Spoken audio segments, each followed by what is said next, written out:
एक खूबसूरत और पायदार पंखा बनाने का आगाज होता है डिजाइन और R&D सेक्शन से। यहाँ पर रॉयल फैन IEC के स्टैंडर्ड को मद्देनजर रखते हुए इलेक्ट्रोटेक्निकल और विजुअल एस्थेटिक इन्वेंशंस करते हैं।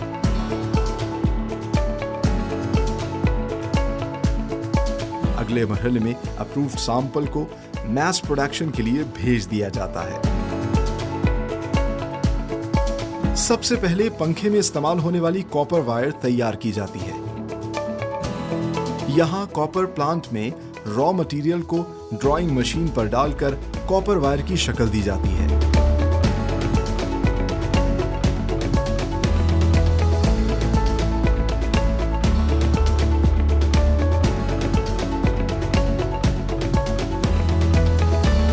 वायर्स को एक खास किस्म के केमिकल के जरिए इनेमलिंग प्रोसेस से गुजारा जाता है ताकि पंखे की एफिशिएंसी को बढ़ाया जाए और शॉर्ट सर्किट से भी महफूज रहे।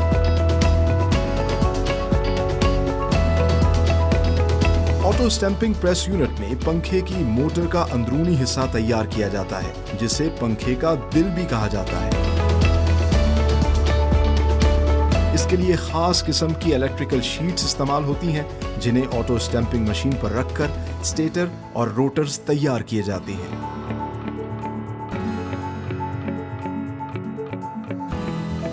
पंखे का बैरूनी हिस्सा डाई कास्टिंग सेक्शन में तैयार होता है जहां पर एल्यूमिनियम की धातु को पिघलाकर इंजेक्टर मशीन्स में डाला जाता है जिसके बाद पंखे का कवर तैयार हो जाता है। इन कवर्स को CNC सेक्शन में भेजा जाता है जहां पर कंप्यूटराइज्ड मशीन की मदद से कवर्स की तराश खराश की जाती है और सरफेस को स्मूथ किया जाता है।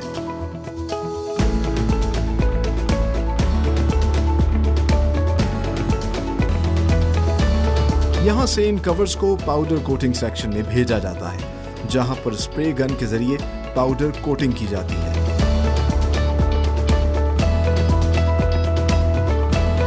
पेंट की शाइन और ड्यूरेबिलिटी बढ़ाने के लिए हीटिंग मशीन से गुजारा जाता है और फिर एक माहिर कारीगर पेंट ब्रश से इसकी खूबसूरती को मजीद बेहतर बनाता है।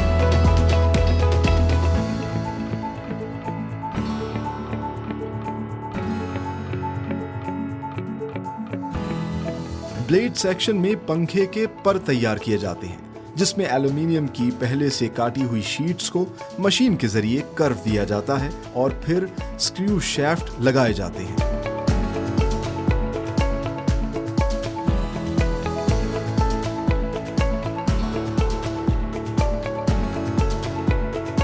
इन परों को पाउडर कोटिंग के मराहिल से गुजारकर पेंट किया जाता है।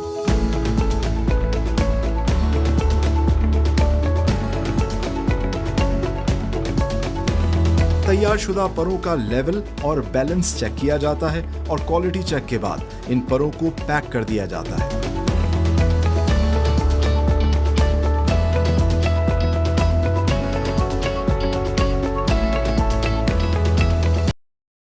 आखिर में पंखे के इन तमाम कंपोनेंट्स को असेंबली में भेज दिया जाता है जहां पर सबसे पहले वाइंडिंग सेक्शन में मोटर के अंदरूनी हिस्से पर कॉपर वायर को वाइंडिंग मशीन के जरिए एक खास पैटर्न से चढ़ाया जाता है।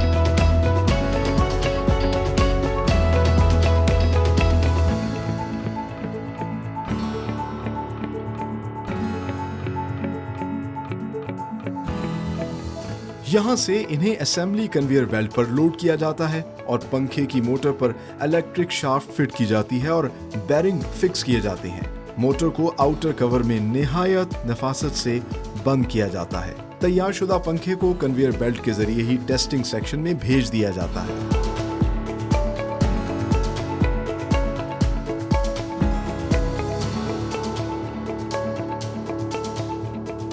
टेस्टिंग सेक्शन में पंखे की पहले टेक्निकल इंस्पेक्शन होती है जिसमें पंखे की स्पीड, वॉबलिंग और नॉइज चेक की जाती है। विजुअल टेस्टिंग के बाद पंखों को पैक करके पूरी दुनिया में एक्सपोर्ट किया जाता है with the proud tag of made in Pakistan. इस वक्त हम मौजूद है कॉपर प्लांट के अंदर और पंखा जो है वो उसमें मुख्तलिफ कंपोनेंट्स होते हैं। उसको बनाया जब जाता है तो उसका एक बड़ा इंपॉर्टेंट कंपोनेंट जो होता है वो कॉपर वायर होता है। रॉ मटेरियल में ये कॉपर वायर लेते हैं और फिर कॉपर प्लांट के अंदर दो अहम सेक्शन, एक तो ड्राइंग सेक्शन होता है जिसमें सबसे पहले जो कॉपर वायर होता है उसका साइज़ अपने हिसाब से ये करते हैं, तो इसको टर्न करते हैं छोटे साइज़ में और फिर इन मशीन्स पे रख कर मज़ीद जो है बारीक साइज़ दिया जाता है, धागे के बराबर एक साइज़ होता है। अपने हिसाब से एक स्टैंडर्ड क्वालिटी मेंटेन करने के लिए इसके साइज़ को मेंटेन किया जाता है। और फिर दूसरा सेक्शन जिसको इनेमल सेक्शन कहा जाता है, जहाँ पर इनेमलिंग का प्रोसेस होता है। आप देख सकते हैं ड्राइंग के साथ ही जो है यहाँ पर इनेमल मशीन्स पड़ी हुई हैं। तो ड्राइंग सेक्शन से जो कॉपर वायर आती है आप देख सकते हैं कि बिल्कुल बारीक धागे के बराबर होती है। अपनी क्वालिटी को मेंटेन करने के लिए एक स्टैंडर्डाइज साइज़ है जो उसको दिया जाता है और फिर इनको इनेमल मशीन्स पर लगा दिया जाता है। इनेमल मशीन पर लगाने के बाद इनके ऊपर इनेमल अप्लाई किया जाता है। तो ये इनेमल क्यों अप्लाई किया जाता है और ये कॉपर वायर क्यों इतनी इंपॉर्टेंट है, इसके हवाले से जानते हैं। बल्कि हमें ज्वाइन किया है यंग डायरेक्टर ऑपरेशंस हैं रॉयल फैंस के मिस्टर उमैर रफीक साहब। कैसे हैं आप? ठीक है। अच्छा उमैर, सबसे पहले तो बताएं कि कॉपर वायर क्यों इतनी इंपॉर्टेंट होती है पंखे के अंदर? जो कॉपर वायर है और इसकी जो इनेमलिंग क्वालिटी है वो डिटर्मिन करती है लाइफ ऑफ द फैन। सो जो इनेमल है उसका काम होता है इंसुलेट करना। जो हम स्टेटर को वाइंड करते हैं, टर्न चलते हैं तो आपस में इंसुलेट करना होता है, वरना शॉर्ट सर्किटिंग हो जाती है। तो ये हमारा जापानीज़ प्लांट है और एज यू कैन सी ये वायर 6 दफ़ा गुजरती है और हर दफ़ा वो माइनर कोट करती है इनेमल की, फिर ओवन से गुजरती है, फिर वापस आती है। और हम मतलब ये इंश्योर किया जाता है कि इनेमल हो जी, क्योंकि इवन कोटिंग हो इसकी। शॉर्ट सर्किट प्रिवेंशन भी इसी प्रोसेस की वजह से होगी। जी एग्जैक्टली। तो ये बहुत ज़्यादा इंपॉर्टेंट है। बहुत इंपॉर्टेंट है। तो ये इनेमल जो है ये यही पाकिस्तान से ही मिलता है या जी, ये हम यूज़ करते हैं इटालियन इनेमल। अच्छा, जब बंडल इसमें लगाया जाता है वो बंडल ग्रेजुअली जो है उस मशीन पे शिफ्ट होता है। बिना से उसको पीसेस में काटती है, बल्कि प्रेस करके उसको जोड़ती है और जोड़ने के बाद मुख्तलिफ किस्म के पंखों के जो है मुख्तलिफ पंखों के हिसाब से साइज से दो चीज़ें बनाती है, एक तो स्टेटर और दूसरा रोटर। ये वो चीज़ें हैं जिनको आप कह सकते हैं कि फैन का हार्ट है। आप देख सकते हैं ये एक स्टेटर जो है वो बनाया है इस मशीन ने। और अगर मैं आपको अपने कैमरे की आंख से दिखा सकूँ कि ये एक लोहे का पीस नहीं है, बल्कि मुख्तलिफ पीस को ना सिर्फ पीसेस में काटा गया है बल्कि इनको जोड़ा गया है। और इस तरह के एसी फैन की अलग डिज़ाइन का होता है, डीसी फैन का जो स्टेटर रोटर अलग डिज़ाइन का होता है, और जो हमारे पेडिस्टल फैंस होते हैं, इसके अलावा जो वॉल फैंस होते हैं, उन सब का जो है अलग डिज़ाइन का मशीन होती है। फिर इन मशीन्स के ऊपर आगे बाइंडिंग भी की जाती है और भी इस तरह की जो कॉम्पोनेंट और मुख्तलिफ पार्ट्स फैन के बनाए जाते हैं। अब आपको वो दिखाते हैं और फिर आखिर में आपको असेंबली सेक्शन लेके जाएंगे जहाँ इन सब कॉम्पोनेंट्स को जोड़ दिया जाता है। आइए।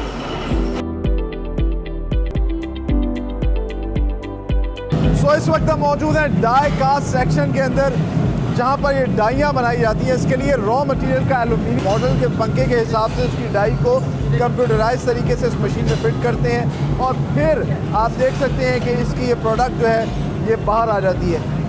बहुत शदीद गर्मी है यहाँ पर क्योंकि एक भट्टी है, यहाँ ये चीज़ें तैयार हो रही हैं और यहाँ आप किसी चीज़ को टच नहीं कर सकते क्योंकि सब बहुत ज़्यादा गर्म होती है। इसके कॉर्नर्स को ठीक किया जाता है और इस पर चूड़ी चढ़ाई जाती है।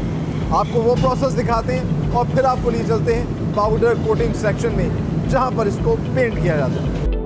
तो आखिर में अब हम आ गए हैं पाउडर कोटिंग सेक्शन सेक्शन के बाद जो है सबसे पहले जो इसका एक्सटर्नल कवर होता है तो स्पेसिफिक केमिकल फार्मूला के ज़रिए जो है वॉश किया जाता है ताकि तमाम तर इम्प्योरिटीज़ जो है उतर जाएँ और फिर इस कन्वेयर बेल्ट के ऊपर रखा जाता है।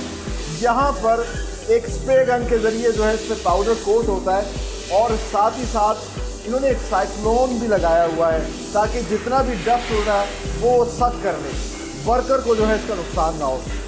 यहाँ से जो प्रोडक्ट निकलती है जो कि थोड़ी सी मैट फॉर्म में होती है और उसमें शाइन नहीं होता, उसको रॉड्स के ऊपर चढ़ाया जाता है और फिर इन रॉड्स को जो है इस हीटिंग मशीन में रखा जाता है जहाँ पर तकरीबन 210 डिग्री सेल्सियस की गर्मी जो है इसको दी जाती है और उसके ज़रिए इस पर शाइन भी आती है। पाउडर कोटिंग जो है वो मजबूती से पकड़ता है और तकरीबन 45 मिनट के बाद जो है इस मशीन के अंदर से जो है वो रॉड्स निकलते हैं। उन रॉड्स को एक और बेल्ट पे अप्लाई किया जाता है और यहाँ पर ठंडा किया जाता है। इसको ठंडा करने के बाद आखिर में इसको फिनिशिंग दी जाती है। फिनिशिंग लाइन जो है जिस तरह कि आप देख सकते हैं कि इसके ऊपर गोल्डन कलर की लाइंस दी गई हैं, ग्रे कलर दिया गया है, वाइट कलर दिया गया है, ये तमाम तरफ फिनिशिंग दी जाती है। और आखिर में एक और बड़ी इंटरेस्टिंग मशीन है जिसके ऊपर जिस कन्वेयर बेल्ट पे से इसको गुजारा जाता है।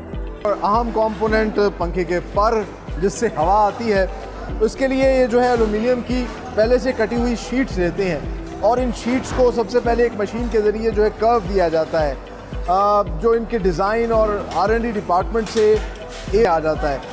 यहाँ पर आप देख सकते हैं कि हाथ से पहले इस पंखे का लेवल चेक किया जाता है और दूसरी जानिब जो है इसका बैलेंस चेक किया जा सकता है। आप देख सकते हैं यहाँ पर वेट मशीन्स पड़ी हुई हैं जिस पे बाकायदा तौर पर इसका वेट देखा जाता है और फिर ऑटोमेटिकली जो है वो सेग्रीगेट करते हैं कि इस पंखे को वेट पैक कर दिया जाता है और फिर इनको जो है वो पैकिंग सेक्शन में फाइनल भेज दिया जाता है। इसके बाद अब आपको लिए चलते हैं असेंबली सेक्शन में, जहाँ पर तमाम तर पंखा जो है वो तैयार होता है, पैक होता है और एक्सपोर्ट होता है with the proud tag of made in Pakistan. जहाँ पर इन तमाम है वो BLDC टेक्नोलॉजी कहते हैं, वो एक्चुअली एक मोटर ही डिफरेंट किस्म की है जिसको इन्वर्टर भी इख्तलिफ होता है। तो इस साइड पे हम DC वाइंडिंग कर रहे हैं और उस तरफ हम कर रहे हैं AC वाइंडिंग। ये हमारी AC वाइंडिंग कन्वेयर है। तो इसमें शुरू जो प्रोसेस है वो होता है पेपर इंसर्टिंग के साथ, उसके बाद वाइंडिंग होती है, फिर हम वेज इंसर्ट करते हैं। अच्छा। उसके बाद आउटर वाइंडिंग होती है, सिमिलर प्रोसेस। तो पहले आउटर वेज इंसर्ट होता है, आउटर वाइंडिंग होती है, आउटर वेज दोबारा इंसर्ट होता है, उसके बाद ये स्ट्रेडर कंप्लीट होता है। तो इसलिए एक कन्वेयर है और DC वाइंडिंग आपको सिर्फ एक मशीन नज़र आएगी, इसका ज़रा ज़्यादा लंबा प्रोसेस है। अच्छा, और इसके बाद फिर इसको असेंबली कन्वेयर पे भेज दिया जाता है जहाँ पर तमाम तर कंपोनेंट्स को जोड़ के पंखा तैयार है। सारे प्रोसीजर्स असेंबली के जब हो जाते हैं मुख्तलिफ, तो ये आप देख सकते हैं प्लेट है। ये अच्छा, ये थोड़ी सी हैवी है और ये लाइट है। हाँ, इसमें एक्चुअली रोटर फिटेड है ना। तो अच्छा। मेन ये इलेक्ट्रिकल स्टील शीट का कंपोनेंट है, एल्यूमिनियम फिल्ड, इसमें बेरिंग फिटेड है। हाँ। तो ये फिर बाद में फिट होता है। ठीक है, ठीक है। जब पंखा बन जाता है तो उसके बाद हर पंखा हम 15 से 20 मिनट डिपेंडिंग ऑन स्पीड हम क्या सेट करें, हम एम्प्टी रन करते हैं और फिर हर पंखा हम लैब में जो एक हमने कैबिन बनाया, टेस्टिंग कैबिन, उसमें चेक करते हैं। चीज़ डिटेल में जो है वो चेक की के अंदर इसकी जो विजुअल एस्थेटिक्स देखी जाती है कि किसी किस्म की कोई पेंट में ख़राबी तो नहीं रह गई, विजुअली खूबसूरत लग रहा है, देखने में ठीक लग रहा है।